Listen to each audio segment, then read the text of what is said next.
Right now at 10, the migrant crisis stretching to the state line after a plane of migrants sent from Texas arrived in Rockford over the weekend. It's definitely not the first time that Texas has sent migrants from the border to Illinois, but it's the first time the issue came so close to the state line. And that happened in the early hours of Sunday morning, with Texas Governor Greg Abbott sending over 300 migrants to Chicago Rockford Airport. According to city and county officials, from there they were taken off the plane and loaded on buses heading toward Chicago.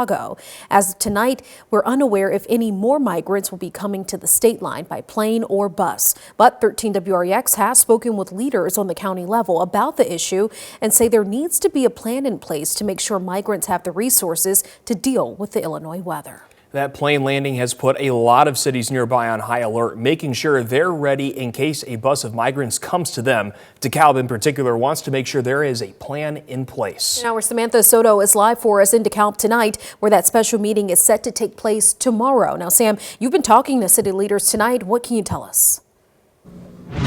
Brittany, well, I'm just outside of the DeKalb Public Library where that meeting is set to take place just tomorrow evening. I had the chance to talk to a city manager who tells me he wants those buses who carry those passengers to know if city council puts these rules in place tomorrow that he will be, and law enforcement will be cracking down on these unscheduled arrivals.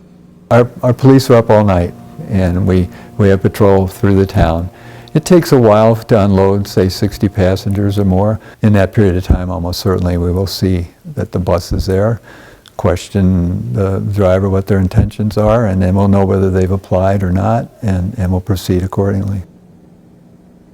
If City Council passes this ordinance, City Manager Bill Nicklaus says he wants to regulate these arrivals by requiring companies to apply for permits to arrive at a certain date and time. He adds, while the city doesn't have the resources for unexpected arrivals, the well-being of passengers is at the top of mind for both him as well as other council members. It's not just about putting down rules and expectations and consequences for the bus companies, but we're much moved by the fact that people are just being dumped around the upper Midwest. So people would have to have a place to stay, something to eat, a little respite before they continue on. And if we have to provide that, we will. If City Council does pass this ordinance, owners of carriers could face up to a $1,000 fine per passenger getting dropped off without approval from the city first. I am going to be here tomorrow at the DeKalb Public Library covering this special meeting for you. Until then, I'm Samantha Soto, live in DeKalb for 13 WREX. Dan, thank you for that report. Definitely a story we'll be following tomorrow. Let's turn